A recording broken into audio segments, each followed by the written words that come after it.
Okay, now we're streaming. Oh, let's do a clap in.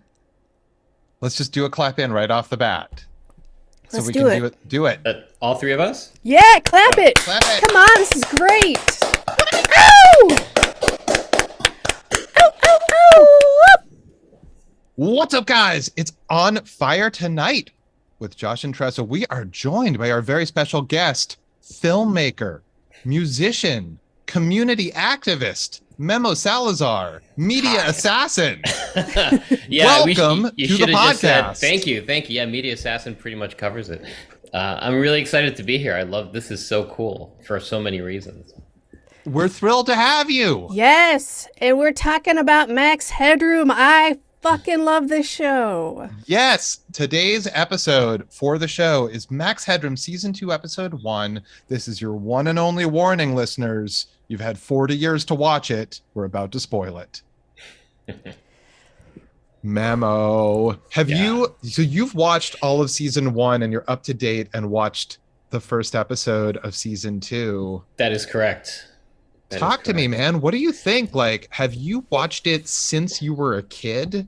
No, I mean, that's the first thing, right? It's like, for those of you youngins who don't remember Max Headroom, it's like, what's funny is, like, I think most of the world, like, he was everywhere, but I think most of the world only really saw him as, like, this Coke-selling, commercially sort of gimmick, right? Like, not that many people actually watched the show. So he just seemed like one of those weird, like, some corporate suit had some idea, and I'll be hip with the kids with this new, like, techno whatever. And then there's just this talking head, like, selling you, because he would pop up in commercials and stuff, or, like, introduce celebrities, and that was, like, all you knew about him.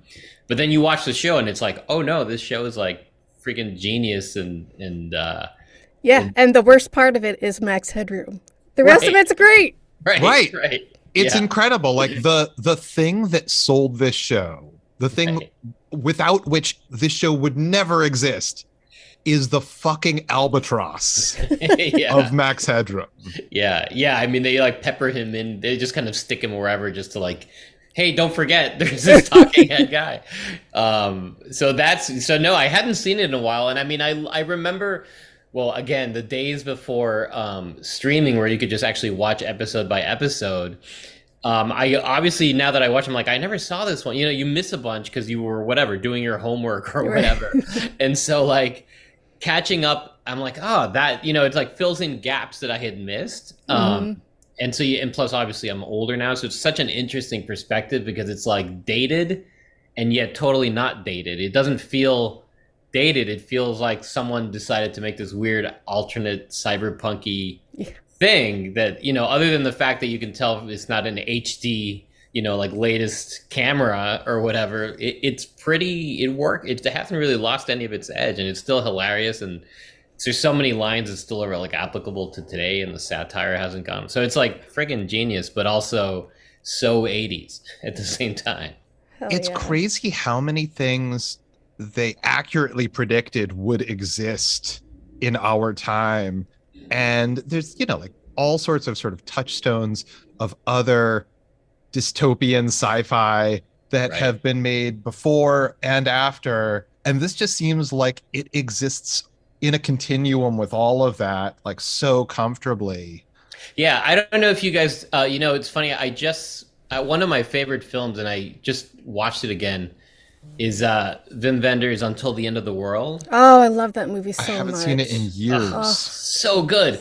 And there's, like, he made the same sort of brilliant but slightly off mistake where, like, you're, like, predicting video phones and stuff, but the hardware is so big and clunky. Like, nobody thought about streamlining it to, like, and so, like, people are, like, on these giant machines pushing things. Clunk. yeah, right, like that giant camera, right. And so, like, it's the same thing. Like, film is so amazing and timeless and beautiful, and yet it is just sometimes funny because you're just, like, seeing this, like, 1989 interface that is like, well, this is what we were used to, so why would you change? Public payphones that are video phones. Right. Good. Yeah. Which I hope they come back. Oh, right. You don't need anything personal in your pocket. You need a public video phone on every corner. That's what everyone will have. Right. No one's like listening in or whatever. No. Yeah. I love the actual, like, it's even clunkier or more old fashioned than what they were using at the time. Like Right. that the futurism that they're exploring is retro in itself. So like Right. um Brazil and 12 Monkeys, they're like they're super shitty looking tech made Right. to look like the best they could do in this fucked up future time. Right. Yeah, I mean with Brazil obviously it's sort of like that was on purpose, right? It's like let's take typewriters and, sort of like proto steampunk aesthetic and pneumatic tubes and whatever. And sometimes you're not sure if everybody that sort of got influenced by that sort of got that and they just thought, oh no, this is actually how the future will look or what. But it is like a whole like you said, like dystopian, like slice of dystopian art that has that look and feel. And I always I've like wondered for a while, like will it ever be cool to, like will like Apple start releasing like an iPhone that is like a 90s cell phone with like an antenna that you pull, like will that ever be like I think that one or two of those come out almost every year, and it's like they are extremely expensive designer type things that nobody actually gets. Yeah. Right. And I just saw there's a rotary cell phone that somebody made for their own personal use. Like they stripped Right. down everything. There's no screen or anything. Right, that's hilarious. Yeah. How do you text? Can you text? You cannot. No texting. Oh, It's Just just a for phone. phone calls, and I that's see. it. I see. That I like. Yeah. Yeah. This episode though is I mean one thing that sort of talking about like that sort of dystopian thing is like one thing that really struck me was that it's in a way it's like edgy and there's like we got our punk guy Yeah. who's in jail and whatever, Yeah. but then really it's just like this morality tale about like Yeah. right and wrong. Right, it's Yeah. just like at the end of the day it's still this sort of Hollywood plot line of like, oh, you should have, and it's like all that like sort of like fuck the machine sort of kind of goes away because I'm sure some Right. like TV executive like we can't have this, we need him to repent for his sins type of a thing. Yeah, this was a real departure in so many ways. It was like way more didactic than any of the first season. And it's pretty fucking boring in that sense because Right. like we're just sort of walking in circles with like doing what's right because it's right to do what's right Yeah. and not to fuck someone over. Right. Even though you can, because you're Right. super smart. Right.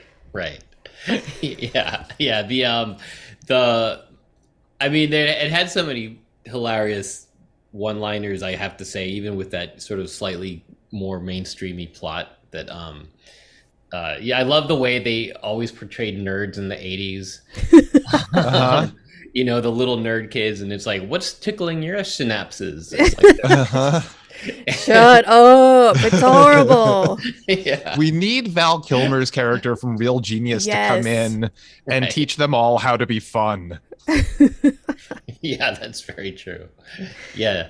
You know know. what I just thought of, and I don't know why it took me till just now to think of this, that this is very, like, I wonder if this was the birth of the Max Headroom hack from, like, not too, like, around this time. You guys know what I'm talking about? Yeah. Like, this happened before that, right? Was this, like, Was seed? the episode about of an idea? zipping actually before or after the Max Headroom incident? Yeah, I think it had to have been before, right? Yeah, I think so. I don't have any idea. I'm just guessing. I mean, it's something that we could easily look up. Yeah, how would we find this information? Oh, hacking. That's how I'll find out. Yeah, I mean, right. The what was the first one about the blip? I think that, Blipverts. right, the blipvert. I mean, this is Yeah. a little bit on that same That's true. wavelength. I do love that they sort of really nailed the whole like how fast we want to process data. Whether it's the blipverse or this like just like the little brrr, and that's like sort of interrupting. Although then I remember I think years ago watching I don't know if you ever saw Godard's 2 or 3 films about her, which is just like, Not since like, college, I think. so, well, what's crazy is like you watch it and it's like basically the same editing style. It's like these Ah. crazy, like random, almost cut up, like William Burroughs cut up techniques sort of on film where it's just like, and I was like, oh my God, he did this in like the early 60s or mid 60s or whatever. And I was like, wow, this guy already was like, he already figured it out. Like he just predicted MTV with that movie. So. Oh, that's fascinating. Well, I mean, it's like when you look at like those French New Wave films, it's not just that they were inventing something. It's like they were experimenting and they were literally just like throwing stuff against the wall, being like, does this work? How about Yeah, this? yeah, exactly. Exactly. Yeah, like the movie is sort of like not the narrative is a little bit all over the place. It's not like you're like, wow, what a great movie. But it's great in that way that I was just like, Jesus, like he totally nailed this. Like before, I mean, there may be other examples before him. I don't know, but like it just really, that one just sort of opened my eyes to like how, it's sort of like pop culture always catches up like 10, 20 years later and they're like, oh, now it's just mainstream, and you're like, wow, okay. Yeah, thanks. We did this a long time ago, but fuck you guys. Hey, Right. I looked it up. This aired September 1st, 1987. The incident was November 22nd, 1987. So Whoa. They So were on somebody top of it. decided that they were going to zip on their own. That's what I'm saying. And that was in the Chicago like local market. I believe so, yeah. Okay. Yep. Wow. Were they also like 7 years old or whatever? I mean, seriously. I would love to see an exploration of more about life at ACS, like sort of a Hogwarts. Yeah, it's basically type thing. Hogwarts, right? I mean, I was like, wait, where's Hermione? Like, this is like, it was totally Hogwarts. I mean, I'd be cool if I never saw it again. It was no, thank you. It It's would, like the headmaster is all old timey huh? Right. Yeah, and oblivious. and Were you oblivious. were you triggered? Did you have some kind of childhood trauma come up because of this show? Yes, all school is jail, and I hated it. No, thank you. Yeah. When Edison Carter walks in, he's like, "Oh boy, back in my day, it was just headmasters and blah blah blah." This show is so British. Come on, you guys. He never had a headmaster. He had a principal. Right. Oh, right. actually, we called ours a headmaster. Okay, Josh. Whoa, where British did you go? dude. We, What Bostonian Institute were you? it was Boston Latin School, the oldest public high school in the country, founded in 1635 Oh my God. by colonial types. Wow, I had no idea. I had a headmaster. Man, as a kid, I moved around a lot, and I was born in Mexico. Then we moved to like Toronto, then Massachusetts, then back to Mexico. And when we went back to Mexico, my parents didn't want my brother and I to lose our English. So even though we didn't have much money, like I think like my grandparents, like everybody pitched in to put us. It wasn't like a fancy school, but for average middle class, working class, it was more than. And so it was it was called Green Gates, and it was a British run school in Mexico. So I had a real crazy taste of like England at an early age with headmasters and like your little like coat of arms on your sweaters that you had to wear and stuff for like a couple of years, and it was definitely weird. Mr. What Word. was that like? Yeah. I literally want to hear Yeah. everything about it. Same. Well, I just remember like Pink Floyd was huge, and I had never heard of Pink Floyd, and so like I think the thing ran up all the way up to high school, and so like the wall was like graffitied everywhere, and like like and stuff like that. But like there was this one time when there was this fad that took over the school, as fads do, where like we had trading cards, like your Star Wars trading cards or baseball cards. I think it was mostly like movie, like E.T. and Raiders of the Lost trading. And what you would do is during lunchtime, you would bring your stack of cards, you would put them on the lawn, and you'd try to flip yours, and then they'd try to flip theirs. And if like you flipped yours and they didn't flip theirs, you won their card. So it was like total shit. gambling. Yeah. Yeah. And everybody was doing it. Like you'd step out and you'd see just like a million kids on the floor, like smacking the grass. And for me it was really nerve wracking because like a lot of these kids were kind of rich kids, and so they had like umpteenth stocks of cards. But for me, I had like my 20, and that was Right. it. So like losing one was like a huge deal. So I really had to like get good at this thing. So I like practice and whatever. And then one day, Mr. Word, who was the headmaster, speaking of, went around all the classes being like, "Do you know this game, this flipping game?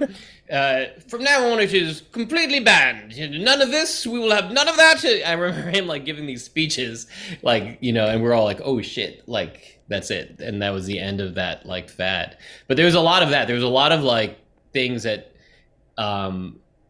in retrospect, I'm like, "Oh yeah, this is total British." You know, but when you've never heard like experienced it, you're like, "What the fuck is this?" We also had like this. Boy, this is really going off topic from Max Headroom, but we had it was a very international school because like it was like anybody who for whatever reason needed to speak English came here, and so like it was like kids from all over the world. And there was this one time when this girl named Maria, who was from Nigeria, came. And you know, first of all, like an African in Mexico is not a sight that you know, like you're just, so it was like, she was very striking. She was really tall, and I was like tiny. I mean, I'm not tall even now. So I was like a tiny little leprechaun, and they sat her next to me, and she didn't speak any English. And so this British kid, Edward, and I were like assigned to be her like buddies to try to bring her into the classroom. But she would get really frustrated because she couldn't understand what we were saying, and she would just start hitting us. And then like, and then the teacher would turn around and like, you know, blame us and like, "What are you doing?" And we were like, it was just like when you're like a kid and nothing makes sense and you don't know what the rules are. Yeah. Totally. Like you said, rules are like school sucks and prisons. Yeah. Like, that was my life for so many. I was just like, this fucking sucks. There's got to be something better than this in life. I hope it's not like this. Yeah. No, thank you. I have a friend that tells this story. When she was a little kid, her father, I forget exactly what the reason was, but moved the family for at least 1 year to Kyoto from Vermont. And she was like 7 years old. So she goes to school and she's in the second grade and everything's in Japanese. And the whole day goes and she's like, "I don't understand anything." And then finally it's like the middle of the day and they have gym class and she's like, "Thank God, finally something I can do." And the teacher brings out unicycles.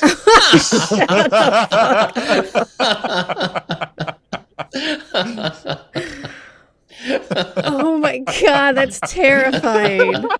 That's like the that's like the epitome of the stress dream where you're like, "Oh my God, I had a test and I didn't know about it. But thank God I get to go home where I'm safe. But my parents are monsters." Right, and I'm not wearing any pants. I have those stress dreams still, and I'm just like, what age do I have to hit where I'm no longer worried about the fact that I totally forgot I had this class on Tuesday mornings and I missed the entire. So why is that so embedded in my psyche? Like, why does that always pop up like the old zit? I don't understand.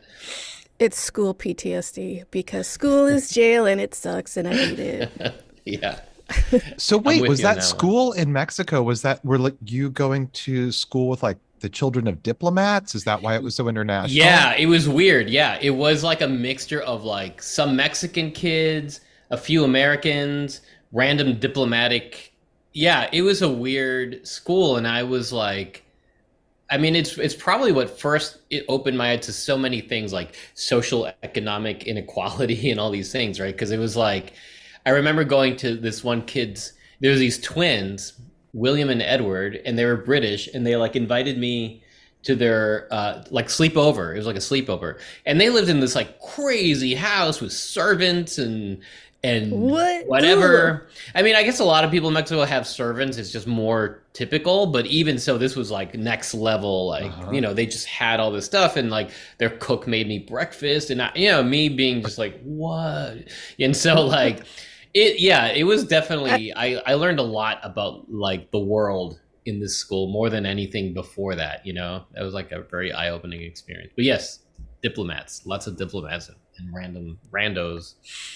I can't imagine seeing that now, going to a friend's house and they have servants and cooks that make me breakfast. And, no, ew, gross, weird.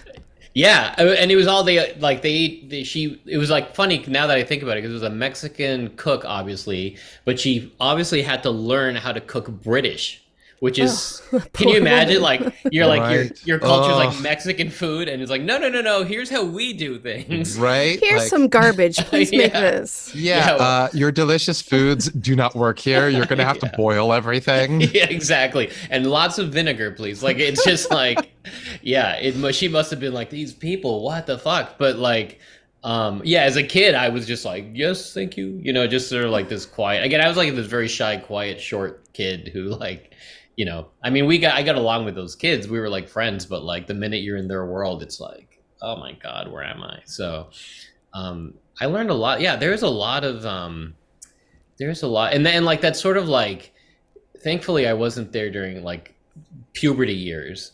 I had left by Right. then, but like you could just see the sort of hazing, the Oh, sort of God. that like happened, and you're just like Jesus, like or like the whole gym locker showers thing, So like that part I avoided, but that would have been pretty traumatic, I think, as a kid through this British like it's boys being boys, like Oh. kind of a Totally. thing. Just like, there are dead bodies left in the. You know boys. You know boys and their corpses. Yeah, exactly.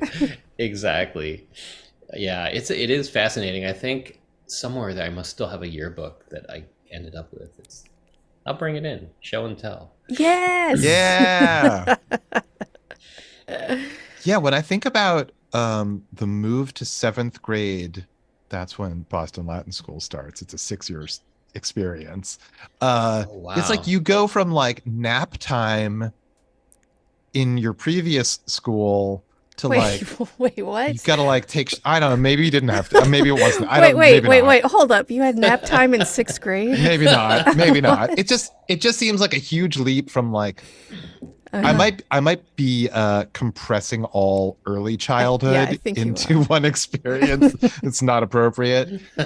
But like, yeah, the idea of like going into this fucking wreckage of an old locker room that hasn't been updated in decades, where like maybe there are dead bodies in some of those lockers, and now you've got to get naked in front of a room full of strangers. And Hooray. like, was I like, is anyone actually taking a shower in these showers, like in the middle of the school day? Like, Okay, it wasn't just my school. was Nobody I supposed ever to bring took a showers. like a towel or something? Why are there No. showers? So like the deal was at our school, all you had to do was have shorts. You just have to bring shorts to change into. Some kids even put shorts on or sweatpants on over their jeans. And that was the difference between an F and an A. Yeah. And I was like, I'm not even going to pretend to do this. And I just like hung out on the bleachers with like kids that had like legitimate excuses. And I was like, I'm not doing it. Wow, you're a rebel. I think I was too afraid to be same. like fuck you. I was like, okay, Whatever you say, ma'am. Yeah, exactly. But the shower thing is legit because like all the TV shows were boys. I remember they're watching the Bad News Bears and the boys are like showering, and I'm just like my jaw drops. Like that's what school's like. Like that No, can't be thank right. you. Thankfully, yeah, we didn't do the shower. I think the showers came in when actually like the jocks had like after school like sports or whatever. I think maybe That they makes showered. sense. But during school, thankfully, no one was ever like, all right, hit the showers. Because I don't melted into like a puddle. Yeah, no, I can't imagine the fucking terror of having to take a shower amongst other people my age. No. Some of who've developed much more than you in the hair areas. And you're just like, what is that? Yeah. Great. Now I have more to compare myself against. Thank you. Right, exactly. I briefly signed up for like a couple of sports while I was in school. And I think I might have been the only person who actually took a shower after the thing because I just thought it was like what we were supposed to do. Josh was like, check out all this hair, bitches. Right. It's true. You were an advanced man. We were still struggling. I mean, like nobody sits you down and tells you like, okay, before you begin, this is like what is expected. You just have to go in with the best, like, act like you know. Yeah, but if you let anyone know you don't know, we're gonna roast you to hell. Like, don't even pretend. I have to say that, like, I have a kid, so I'm like seeing, Yeah. like school through like a new generation, and all of these like school sucks issues and attitudes that pretty much everybody my age, including you guys, but just pretty much us as doesn't seem to exist in this new generation. Like, she Eh, loves school. I mean, I'm sure I'm generalizing, but like, I'm always shocked, like how much. And I mean, granted, she's only now entering like the tough years, so Mhm. this may all change. But at least her innocent primary school, elementary school years, and even like sixth grade, like, I like, she loves it. She like wants, all the kids seem to like be excited to go back in the summer. They're like, can't wait till for September. And I'm like, what are you guys, out of your minds? But they like love it. They genuinely love their teachers. And even when I have met their teachers, which is weird because I freaking was expecting, all of my traumas to come back. I'm like, most of them are actually like nice people. I'm like, wait, what happened in the school system? You started hiring like humans and not mutants for like huh, teachers? So novel idea. it may, I don't know if it's just we just lucked out in this Yeah, I think you charm lucked out. or whatever. Maybe it's You still lucked pretty out. horrible, but like, I just like, I can't relate to the experience of that. Like, I'm like, no, school sucks. That's a fact. You should get out of there as soon as possible. And like, people look at me like, you're a weirdo. What's wrong with you? Well, do you think that, like, by virtue of living in New York City, she's got a charmed existence in school? Like, she gets to be with like a really diverse set of kids. Maybe the teachers are younger than, and sort of like still filled with like that Yeah. spark of life I feel Yeah. that like like teachers we are didn't just have. younger in general. In Well, like, because they churn through them, right? 'Cause- right, they don't pay them shit. So right. older teachers are like, "Fuck you, I'm out." But I think teachers do okay in New York City. I think the unit, like the union, the teachers union in New York is actually Mm. really strong. Oh, And I great. think like it is definitely challenging, and obviously there's still a lot of like like we did not, she went to like a public school in Queens, so like it's definitely not fancy by any stretch of the imagination, but there were definitely areas of the city where it's probably worse off, and it's just like, sorry, you're black, so you get the shittier version of the school system, or you're Mexican or whatever. So like it's just the way I mean, our system definitely has problems. But in a general sense, I think you're right, Josh. Like, I think like the teachers are younger, they're still kind of idealistic and full of energy and life, and the kids are really diverse, like in every possible way of that word. So like, like, it was amazing. Like, there was in kindergarten, there was a kid who was a girl when she started and identified as a boy, and decided and transitioned, and like came out and said, I am now, I won't say the name, but like, I am now male name. And like, the That kids were was like, in okay, kindergarten. kindergarten to first grade, right? So Yeah. like somewhere Wow. between kindergarten, and the kids were like, okay. Yeah, And the teacher because was they like, great. Yeah, there was like no like, oh, we got to talk about, like, it was just like accepted. And I was like, wow, what a wonderful right. utopia of like, so it is I mean, obviously that would not have happened in my school. So like, No. like it has been like sort of like, part of me has been like checking my own like prejudice and stereotypes and being like, no, there actually can be a different way of doing this that isn't so horrible, and like, it's weird because, as you have said, like, school sucks, or at least our version of school was just a nightmare. Yeah, it's kind of weird. Yeah. I've got an 18-year-old and he fucking hates school. But the one teacher that he really loved was a teacher that loved her job, and she was great at it and she loved the kids. But yeah, it's the kids that make it right now. The kids are like, Yeah. we are accepting because all this other bullshit you guys have bigotry against it's nonsense. It's just, you've put that on people. Nobody gives a shit. Just Right. be your fucking self, because who gives a fuck who you are? I don't like you. I don't care. Right. When the when the hatred for someone that's different is because they're assholes and not because they're different, that's when you know you're doing something good. Yep. Yeah. I've succeeded. So just, I want to jump back to Max for a sec. Ooh. There was a thing in the very first episode, Blipverts, where um there's this discussion in the boardroom of like, oh, so it turns out that these blipverts like trigger electrical synapses, which in the average person doesn't matter, but if you're very inactive, will make you explode like scanners. Right, exactly. And the conversation was just like casually eugenicist, like, you know, Mhm. oh, well, so like this won't really matter because it's just like old people and fat people and they Yeah. would die anyway. And that kind of casual eugenicism, I think, just exists all the time everywhere. And 100%.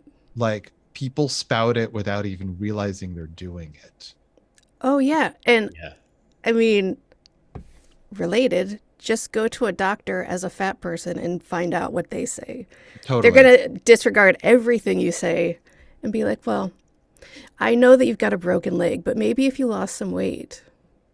Right. Thank you, sir. Right. Right. And also, it turns out that like having a few pounds too many versus a few pounds too few results in a longer life. Yep. So I'm not really sure where they're getting their like awesome information from. Yeah, it is. It's true. Like, and like the culture reflects that in these like subtle ways in the scripts of TV and movies. It's sort of like Star Wars telling you that the Force is actually linked to like your little whatever cell count, and like it's like, sorry, you just naturally are superior to all Totally. these other people. You know? Yeah. Oh, okay. I think that was something that was like in the novels that came out. I believe that became canon by virtue of there being a bunch of like shitty novels that no one really read. Right. They're like, well, that's a good one. Let's throw that into the mix. Right. Okay. So like we're gonna start off with like Mhm. it's this cool sort of you know, mysticism thing where Great, you have like a awesome. great like feeling of connection to everything in the Awesome. universe. That sounds really pure, wholesome. I love it. Keep going. 100% change that. Okay. We'll Where do you wanna go? retcon it. All right. So Make it's it a little just edgier. it's on a cellular level. Mhm. You're Right, born with right. it. Maybe it's Maybelline. So everyone's born with it. Cool, cool, cool. No, not No, everyone. no? Okay. Just the perfect the- race of Jedis. Oh, okay. You want to make them Nazis. Cool, cool, cool, cool, cool, cool. I mean, I guess technically everyone has some, right? I guess that's the sort of conceit, but like some just have more than others. It's sort of like Animal Farm. It's like some animals are just more equal than other animals. Uh-huh. Oh, okay. Yeah. Yeah, this is a real snowball incident. Yeah, exactly. Because like, how do you argue that? You're like, well, he gets a lightsaber and you don't for these reasons, and that's just how it is. Okay. Maybe if you tried harder. Right. You could be a skiff guard or something. It's disappointing. I mean, I think that like newer Star Wars titles have done a pretty good job of like just sort of disregarding that. I think That's for the good. most part. I've sort of lost track, so I don't know I know I've been told I really need to get on a couple of things, and I will try. I just haven't had that time and so to jump on. But have you watched those new ones, or like would you say they're I haven't watched everything, but like the stuff that they made in the early 2000s that were the prequels that came out, it's just sort of like universally hated. And they have since then decided to sort of, I think when Disney bought out Lucas, Yeah. they're like, Right. we're going to take what we like and we're just going to say fuck it to what we don't. And so they sort of got rid of midichlorians, I think. That's surprising. Disney got rid of the Nazi know. stuff? That's I know. weird. I know. They've got a lot to atone for. We've seen the light. That's good. But yeah, like I guess in the Max Headroom world, right? Like it's sort of like the same thing with that morality narrative of like it's like you're like, wow, this show's amazing and brilliant, but then at the end of the day, it's still a network show, and it still is going to conform to these sort of like unspoken rules of like, this is how we, like this is what TV is, and you don't Right. kind of veer out of that. Right. But like but it's like people don't people by people I mean people younger than us, right? Like don't realize how like boxed in and limiting that world was. And so when like a show like this or like Misfits of Science, right? We've been doing that one also. I don't know if you've Have you? Oh, I have yes. actually. Now that you say that, yes, I have seen that. Yes. So it's sort of like, like these were like breaths of fresh air to those of us who like clearly didn't fit in that box, which is hard to describe that feeling in like a post-internet world where you can just Oh, find your niche. yeah. Right. It's, Well, it was like a revolutionary thing to call out for TV to call itself out in this way. Mhm. Like you've got a trial taking place as a game show Right. on TV, and the like popularity of the prosecutor Mm, as a TV personality right. practically dictates that the prosecution will win without even having started. Also, the idea that they have these templates, these profiles for people who don't have profiles of their own, and they just match them. And if the probability says, Right.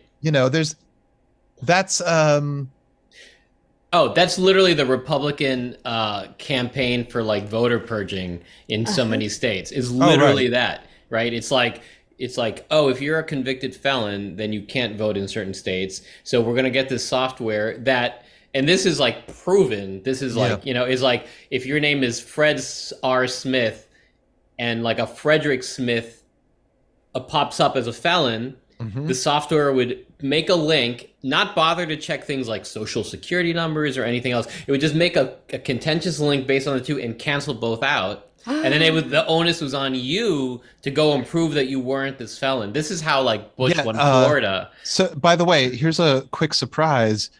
Fighting that bureaucracy is not like a half an hour trip to the courthouse. What? Right.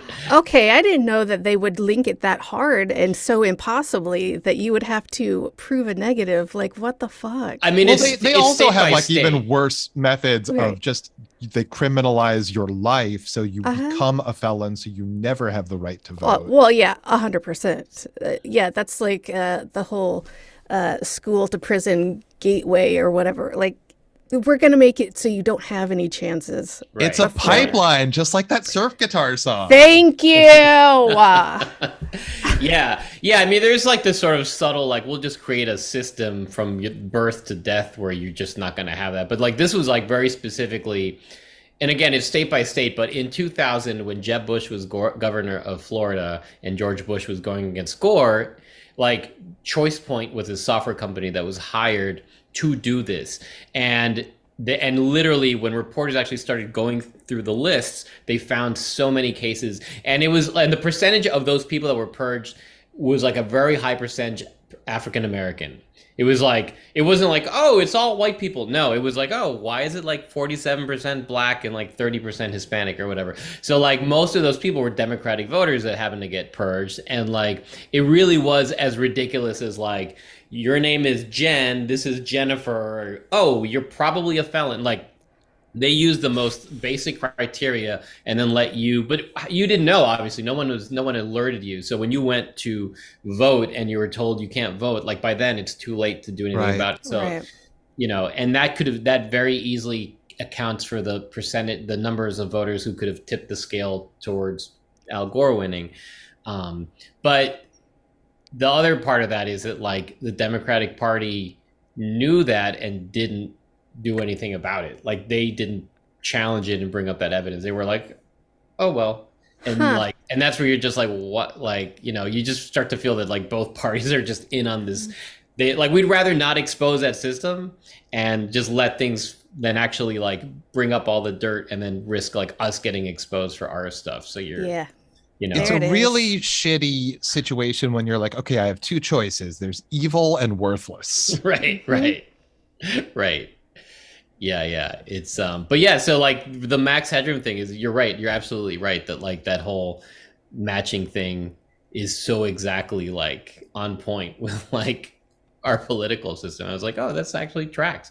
And then like Judge Jerry, have you know Judge Jerry? Have you Wait, Mm-mm. seen? no, what is So Judge Jerry? so a friend of mine, I didn't know this was true, but Jerry Springer is now a courtroom judge and has his own TV What? show. Are you Yeah. kidding me? No, you can go to on YouTube and watch episodes. And I know this because a friend of mine was on it.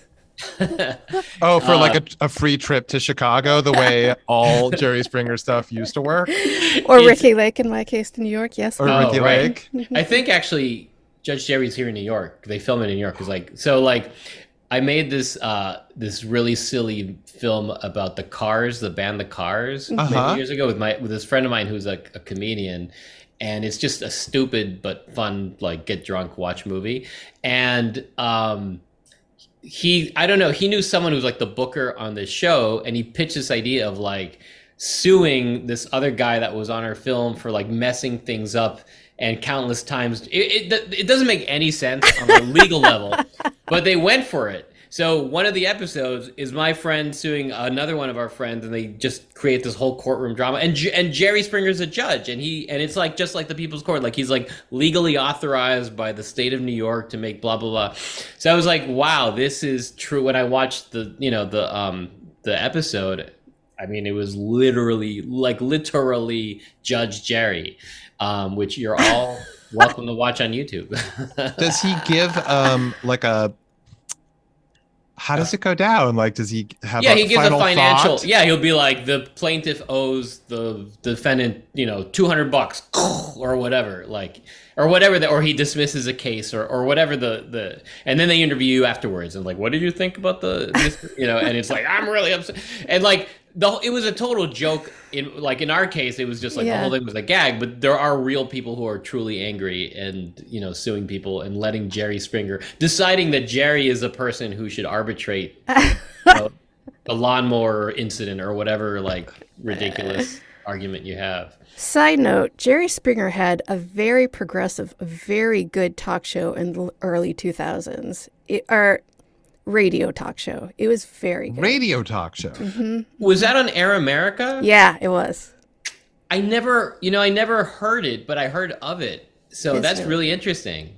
Because I had no idea he was so progressive. I was like, he's just some asshole with a talk show. And damn, he's great. Wow. Saying, yeah. Wow. And he doesn't do that anymore. He doesn't have a podcast or whatever. Oh, I have no idea. I'm no Jerry Springer pro. I don't know. I'm going to come to you with like all my Jerry Springer questions from now on. All right, I'll keep a folder for you.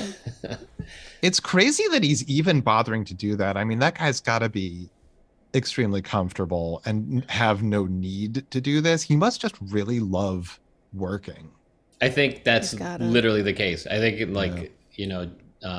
when my friend, I'll plug him, Dave Juskow, crazy comedian, who you can like look up this Jerry Springer episode, and it is hilarious. He was like, Jerry loved it. He had so much fun doing that. He's like wanted us back if we could come up with other ideas, and just really has fun doing the show. Like he just really enjoys it. I mean, probably no one's throwing a chair at his face. Right. So like, it's a much safer job. But yeah, he really, I think, just does it for the enjoyment of doing it. So I had an inside track years ago to someone that worked on that show who told me that there was a stripper that was on the show as like a guest that they hired to be a producer because she could just get strippers like all the time, like constantly, right? Uh-huh. She was a ringer. Yeah, they're like, I mean, if you can get strippers to be guests on our show like every other day, then yes, you've got a job. It is like the line of entertainment and whatever the legal system or whatever is pretty amazing, that even though we all know it's kind of a joke, it still is. Those TV shows are actually legally like bestowed upon from the state to like they're real even though they're ridiculous. It's arbitration though, right? Yeah, it is Yeah. arbitration, but still like that somewhere some lawmaker was like, yeah, we'll let this go.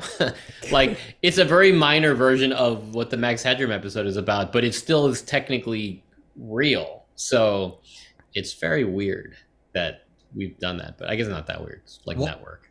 Also, No, it's like weird. the Max Headroom view of like the legal system is very Judge Dredd. Yeah. Mhm. Yeah. You've got stormtroopers, you've got metro cops and metro jail.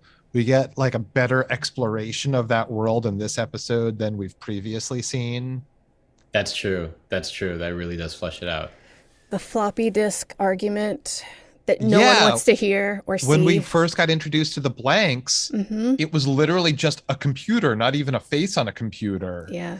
And 2 disk drives, one for the prosecution and one for the defense. And then the computer would just say, guilty. Right. Yeah, at least this time we get a judge. I mean, he's like via Zoom, but he's still there and saying, fuck you. It wasn't just a computer screen saying, no, yes. He's the great and powerful Oz. Yeah. Right? Like right. he's unassailable. He's Professor Brian Oblivion. Yeah. I mean, the sort of like the ratings are king, like the ratings above all else sort of philosophy of the show is so on point with so many things, right? Like there's like you can't like I forget the line where the guy's like, this could affect Social Security and this could affect whatever, and they're like, never mind that, it can affect our ratings, right? It's always like, and like even though network ratings obviously is not such a big thing anymore, still like whatever you want to insert like downloads or views or likes or whatever, it's like no different. It's still like that rules above anything else. So like it's just the accuracy of this show even today is pretty impressive. It all comes down to, are there eyeballs on your screen? And if so, we can sell ad space. And if not, we can't sell ad space and you're worthless. Right. Yeah. That's how I live my life. There's one rule of television. It has to fit between the commercials. That's right. Right.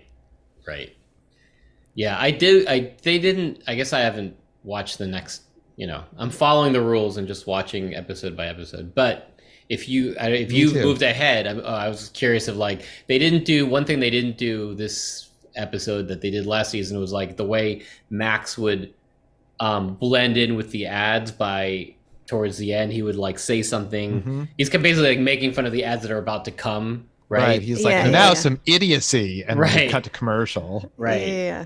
I noticed it. This ending was weird as fuck. It was weird because it's like, oh, we're celebrating. Reg got out of whatever, and now we're having cake at big time. Right. And let's Bryce puts the headphones on Fang. Yeah. Let's make a joke about how stupid Bryce is, and then sit in silence and eat cake for about 5 seconds while the camera still rolls. Right. What are you guys doing? They're like, we ran out of dialogue, but we still need to fill 5 seconds of air. Yeah, we paid for the rights to use the Blue Cheer version of Summertime Blues, so we're gonna. You're gonna hear it. This is true.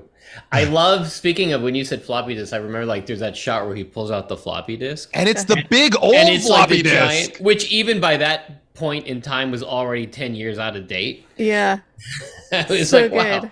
It's like kind of brilliant. It's true. Have you guys maybe you've discussed this already, but how he was on another sitcom later called or on a sitcom later called Dr. Doctor? No. So he's on this show called Dr. Doctor, which I remember watching. It didn't last very long, and I only saw a few episodes. But then watching Max Headroom again, I was like, I was, struck by curiosity, and you can watch him on YouTube, all the Doctor episodes, and he plays this doctor, and the show, the sitcom is so weird. This is a whole nother potential future thing to watch and discuss. This is just Matt Frewer, not the character. Yeah. Max is gone. It's just Matt Frewer as a doctor. Oh, I see. But the one-liners, I mean, it's a sitcom format with a laugh track and all of that stuff, but the one-liners are very odd. Like whoever was writing, the chief writer, and it just they're not like yada yada zing yada yada. It's a little bit like just weirder, where like the jokes don't quite land, and Like everything Max has ever said. And like yeah, about a actually, third or more of what Carter says. Yes. right. So it kind of feels like he wrote it, like right, like Yeah. Max Headroom, like it's just a very odd thing. And then like as you watch, there's some really interesting things like he's having dinner with his parents, and you find out that like his brother's gay, which back then was a big Yeah. surprise, you know. Right. But then like the father won't acknowledge it, like the father has issues with his gay son and stuff. So it's like really interesting in like a historical pop culture sort of way that I haven't watched more than a couple episodes, but I was like, oh, I kind of want to rewatch this whole thing, because it's just like, and having him as like the main star is just because he's just such an odd like leading man, right? And so right. it was kind of cool. I was like, oh, they tried something interesting, and then the ratings obviously killed the show or whatever. But see, Max Headroom side tangent. I mean, that's There all we was do. a very early reality show, like from the 70s on PBS, and I'm blanking on the name, but in it there's a guy who comes out, like it's like the early 70s, and it follows this family. He was in a band also, something Lance Loud, I think is his real name, but now I still can't remember the name. But it was like a reality show. It was like nonfiction. Yeah, it was Do you mean a documentary? It's what we would call a reality show today, but it was only known as a documentary at the time. Mm-hmm. But it was episodic. Yeah. Does that ring any bells for you guys? Not at all. I know. Yeah, it's something that I only had to read, like I read about because it came along before I was born, and then I had to like go seek it out. But it's interesting how like, people were trying to work stuff in, and it just didn't land. Like they didn't know how to introduce it to a wider public. Yeah. What was it like? I think Billy Crystal's character on Soap was gay. Right. Oh, fuck. Right? That was a big one. That might have been like the biggest at the time. Oh, without a doubt, it had to have been. Right. Yeah. And they were able to somehow make it work, and it like mainstream America didn't reject it. At least they sort of accept it. The other one was like I had forgotten that like the whole premise of Three's Company is that Jack Tripper is supposed to be gay. Yeah, that's the only way he's allowed to He's have allowed. two female roommates. Right. And so there's all these like jokes about like Mr. Roper being like, oh, fairy. There's a lot of fairy jokes, and Literally every episode has at least one of him with the limp wrist thing. Yeah. And and you watch it now, it's just such a bizarre people obviously I know, and it's like we have the same issues with things that happened before our time and not really being able to grasp what it was like in the 30s or whatever, right? But like it really is hard to explain to someone like how much road paving has happened in the last between us growing up and now that has allowed so many other things to be like normal now, Absolutely. which is good. It's like it's nice to acknowledge some things that have actually gotten better in this crazy world. So Yeah, so few and far between. You gotta celebrate what you can. right. It's true. I guess there hasn't been like that hasn't come up in Max Headroom, right? Like we haven't had a gay character. I don't think so. Or any dialogue. I don't remember either. Although we've recently been exploring on this podcast the idea of going into the Murrayverse, which is the concept that that Murray on Max Headroom, played by the great Jeffrey Tambor, that all of Jeffrey Tambor's characters from every movie and TV show are actually all the same characters. So like his vampire from Saturday the 14th is the same person who's like on Transparent and the Hank. Larry Sanders Show. Yeah, Hank on the Larry Sanders Show. He definitely has like a vibe that he channels, right? When you're like, I want that guy, and he brings that kind of like Crispin Glover. It's like, you're getting this package. Right. He's got a Murray vibe. Yeah. He has a singular presence and power even when he's being extremely silly. Yeah. Yeah, that's true. He did jokingly proposed in this episode, right? No, Theora proposed to him. Yes. She said marry me, right? Older. I prefer to think wiser. Murray, marry me. Right. That's how it was. That's a big moment. Yeah. Television history. So it's crazy. Like, what really, when I was a kid watching this show, I thought Max Headroom was the coolest thing in the world. And I had the biggest crush on Theora. And watching these episodes now, it's like some things work and they're great, and some things don't work. And part of it is just like, I'm an adult now and I see things differently. But also, like, Theora's in like 2 seconds per episode. Like, it's crazy to me that I had this like. Yeah, that's all young Josh needed. It is. It is. It's true. We don't need a lot. Well, also, Max is only in 2 seconds per episode. Right. But Max also had a video show where he was like the VJ of the show. And I think that a lot of us remember that and like projected onto this show. I don't think I remember that. Like on MTV? Yeah, and I only remember it because I was reminded of it in a comment to a box set of Max Headroom where the guy was like, I thought this was going to be the VJ one. I hate this. And I was like, all right, I get it. Yeah, well, I didn't have the MTV, but he was big. You know, like, remember Randy of the Redwoods? Yeah. Uh-huh. So it was like that. Like, he just kept popping up in PSAs and stuff. Oh. And he had his own. But like on network TV, like he definitely peddled Coke and the soda. Yes, thank you. Yes, he did. But he also had like he was probably in like a Super Bowl. Like I'm sure he was in one of the Super Bowl. Right. Like, you know, he was just like everywhere. For like without watching the show, you like knew who Max Headroom was, and you were. He was the biggest megastar for like 10 seconds. Right. Yeah. Right. That's where that Christmas. If 20 minutes into the future. It was. Yeah, like that his Christmas special had everybody. Every celebrity you can haven't watched it yet. Haven't watched beyond this episode. Yeah, no, we should. I'm thrilled for that. Me too. I cannot fucking wait. It's very bizarre, but he's it was. And I know you've discussed this already, but it was like that nobody could figure out what Max Headroom was, you know, versus like no one thought it was an actor with prosthetics. We were like, oh, how did they do that? You know? Right. Yeah. This technology is insane. So wait a second, he's in front of a screensaver? Yeah. I know.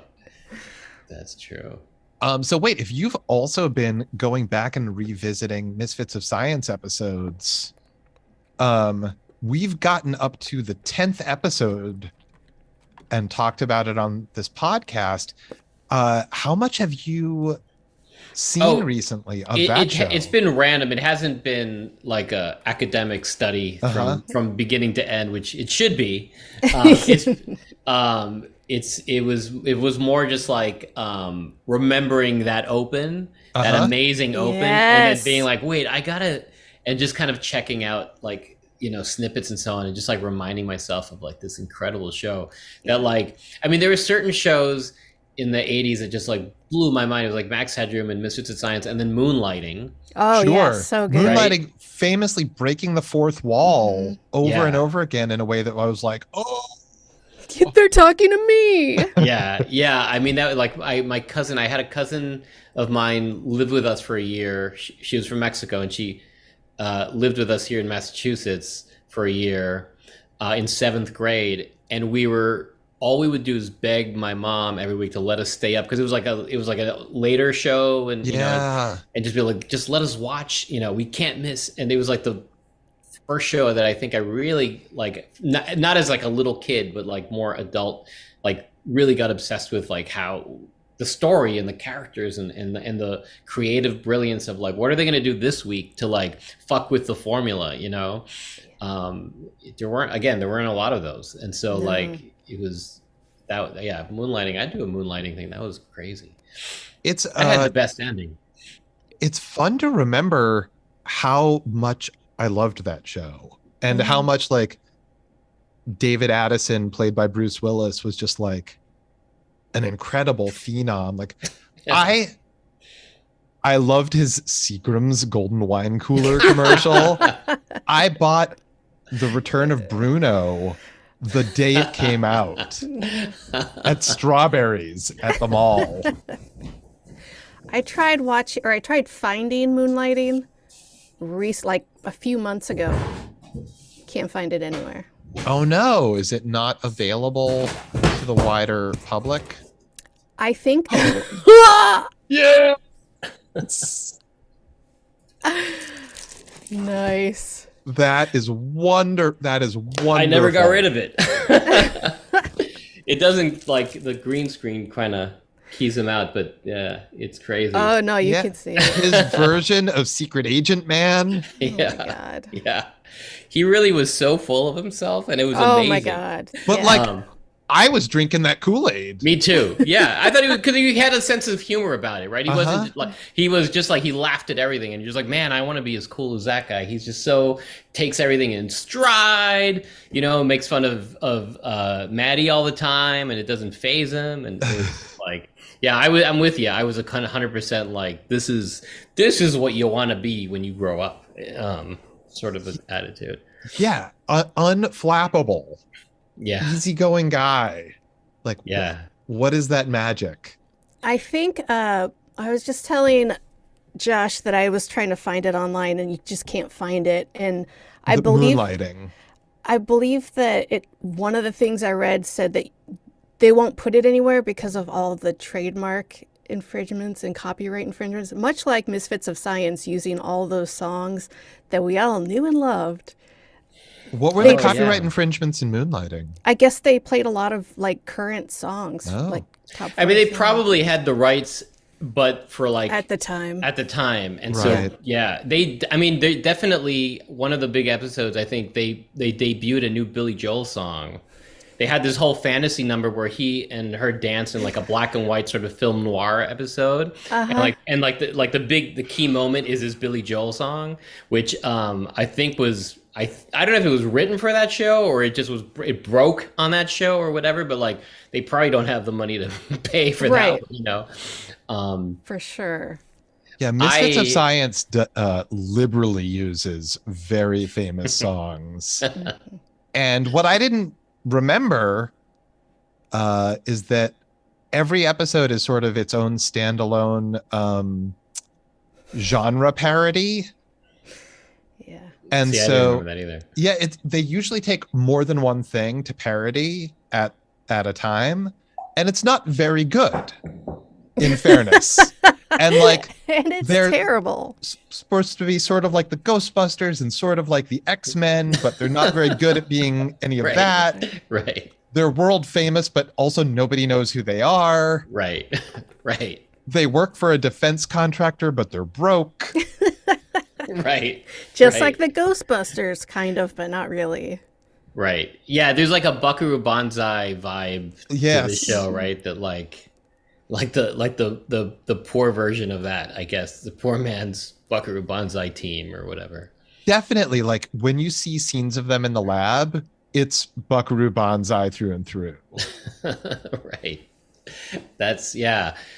Is that only YouTube? Like, where do people watch? Is that At the collected moment, anywhere? that's where we're seeing it. We're a little bit afraid it'll get taken down. Yeah. It's been 5 years, though. I think we're good.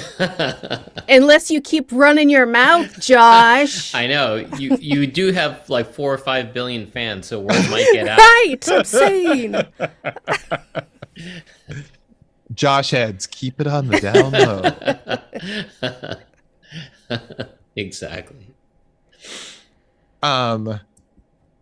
Yeah, but Misfits of Science, like their first, if you watch them in order, there's like half a dozen terrible episodes, and then holy shit, like they do a couple of really good ones. Yeah.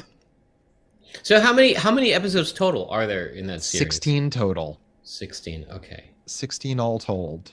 That's a digestible number. That's Yeah. doable.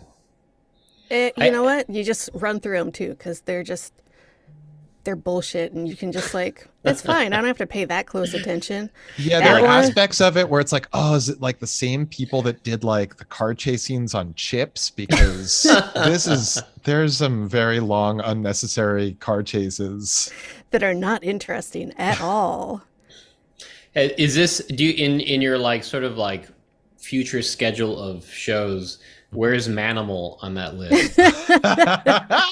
Wait, is Manimal the one where like a man turns into a car? No, he turns into like a panther or puma or something. That would be Carmenal. I got nothing. Sorry. What's the one where the guy turns into a Turbo Teen? Is that Was that a cartoon or a live action? I think there that was was a a live cartoon. action. Oh. I think. Are you thinking of Knight Rider? I don't know what you're No. talking about. Yeah. I don't know. I think it came and went. I think it was one of those. It's like they had a pilot, and then they were like, "Forget it. This isn't Fuck going this." anywhere." Yeah, I mean Manimal didn't last that long, but it did last like at least a season or two.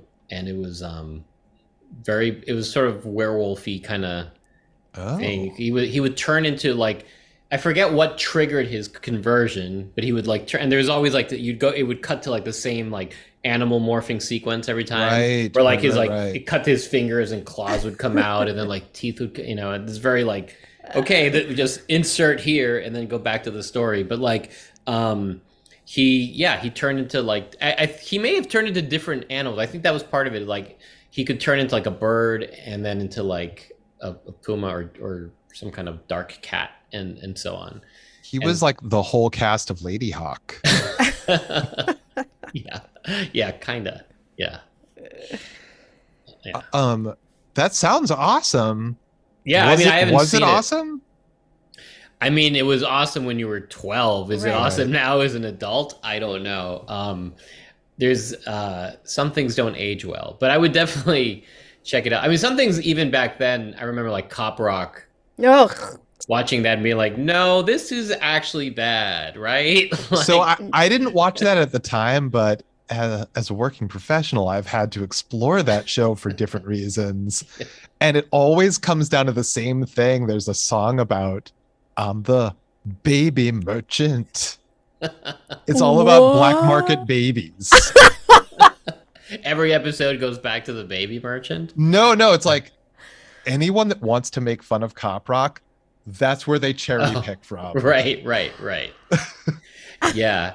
I remember there was something had happened. I couldn't tell you the plot, but like it was like an African-American family and the son got shot. Being the 80s, was probably drugs or, something related. And then the mother gives this heartfelt, breaks into song about like losing her child. And like, even then, like my sense of detached irony was sharp enough that I just laughed. I couldn't. Right. I'm like, I'm not finding the emotional point I'm supposed to be feeling here. This is just too funny, and it was just too bizarre. So yeah, it didn't work for me, but maybe it works for some people. I don't know. Yeah, I think that there's something like, do you guys remember the show Good Times very well? Sure. Mm-hmm. There was a real disconnect because like half the cast was trying to do Raisin in the Sun episodically, but the whole show was dynamite. And those two things don't really go together. Yeah. I actually, if you watch the Norman Lear documentary, which I don't know, haven't seen it. It's this great like PBS American Masters. I don't remember who made it, but like it really does a good like. So that was his first attempt at like a black audience show, and none of the writers are black. It was all white people, right? So it was like white people doing like, this is what we think black people are into, and they would bring up like controversial topics sometimes or whatever, but it was kind of I mean, I remember it as a kid and I loved it because of Dynamite and whatever, but like you watch it now and you're like, yeah, this is kind of cringy and not very well done. And then when they did the Jeffersons, he realized like, duh, have some black people in the room. Right. So it was a much better attempt at like truly, but like Good Times was like a sort of like a giant fail for the reason you just said. It was sort of like, we're trying to do this, but we've got the catchphrases and they just didn't know how to like, they're just like, oh, this is funny, right? And they're just kind of trying stuff. Well, Jimmy Walker was like before Steve Martin, he was the biggest stand-up in the world. Yeah, right? he was huge. Yeah, he was really huge. I didn't realize that he was big before Good Times. Yeah, he had star power. Got it. I mean, it was like that. It was like so many, like, for if you're a stand-up comic, I don't know if this is still true, but it was always been, it's like you do stand-up, but what you really want to get is a sitcom, right? Yeah. Because it's like stand-up comedy, like, as a career sucks. You're like, poor pay, late nights, you're always traveling, like, and all that stuff. So like getting a sitcom meant like a stable paycheck for a couple of years. Like, it was like the golden grail. So he was a big stand-up comic. He was famous in like stand-up comedy circles, not in like American household circles. But Right. And then this show kind of did it. But then what happened? I don't know. I think that he got fed up with Hollywood, if I understand correctly. You know who I heard he was dating last? Fuck, I can't remember her Like name. recently? Yeah, like last year. Who's that horrible Skeletor woman who's like Skeletor. she's like Rush Limbaugh but a blonde woman? Oh, Ann Coulter? Yeah. Yeah. Jimmy Watt. Wait. Yeah. Yeah. Yeah. Jimmy Walker and Yeah. Ann Coulter? Yeah. Yeah. What? Exactly. That's what everyone says. Was this in People magazine? Where did you read this amazing? I don't know. I saw it somewhere online. I was like, that sounds like bullshit. So I had to check all these other places and all these videos, and they're like being interviewed together, and like, ugh. It was for real. They were dating. I don't know if they still are, but they were. So just getting back to that Norman Lear thing for a second, an anecdote I heard about Red Fox on the set of Sanford and Son. The first season, it was like all of the writers' room was Jewish, and he's like, "I got to get some black writers in here." He gets a bunch of black writers in, and he's like, "I got to get my Jews back."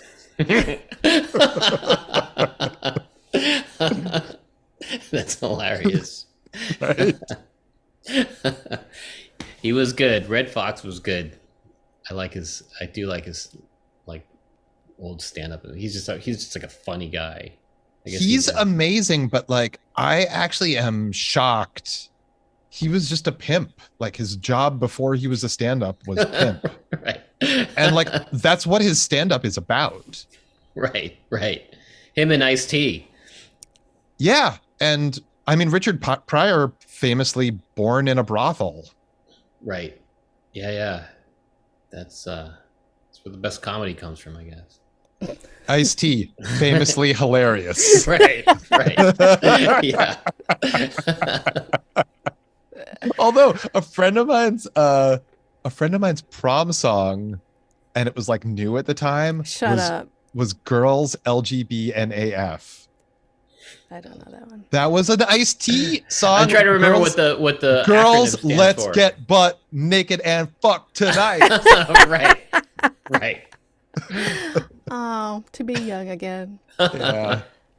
I thought you were going to Guys, say unfortunately, Cop Killer. that's all What? the time we have for this episode. No! Thank you so much for joining us. Ladies and gentlemen, a big special round of applause for Memo Salazar, the one and Thank only. you, Memo. Thank you. This was so awesome. This was so good. I appreciate you allowing me to share your space. This was really great. Please, thank you. If you would like to join us again, we would love to have you back. You don't have to make a commitment live on the air, but we would love to have you. I'm going to need the date and time right now. I'm down. Although I feel like I probably, do I have anything else left to say? What am I gonna say next week? But yeah, I mean, I'm gonna keep at least watching with you. Yes. Awesome. So like, and then if you want me on again, I'm happy to. This is great. Yeah. Hell yes. You got to come back. Fuck yeah. All right. No, thank you. You guys are